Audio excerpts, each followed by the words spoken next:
पूर्व उत्साह देखिएको खबरका साथ हामी उपस्थित भएका छौं। खास गरी राष्ट्रिय स्वतन्त्र पार्टीले एकल बहुमत अर्थात् करिब 2/3 बहुमत आएपछि स्थिर सरकार बन्ने र त्यसले नीतिगत स्थिरता हुने आशा सहित लगानीकर्ताले खरिदारी बढाउँदा सोमबार बजार खुलेदेखि नै शेयर किन्न नपाउने अवस्था देखियो।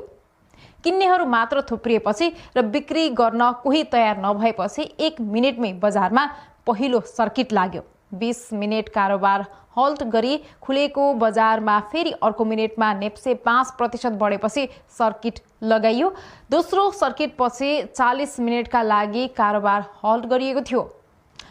त्यसपछि खुलाइएको बजार फेरि अर्को 1 मिनेटमा थप 1% अर्थात् कुल 6% ले बढेपछि तेस्रो सर्किट लगाएर आजका लागि कारोबार स्थगित गरियो। यससँगै आज नेप्से परिसूचक 162.93 अङ्कले बढेर 2875.43 को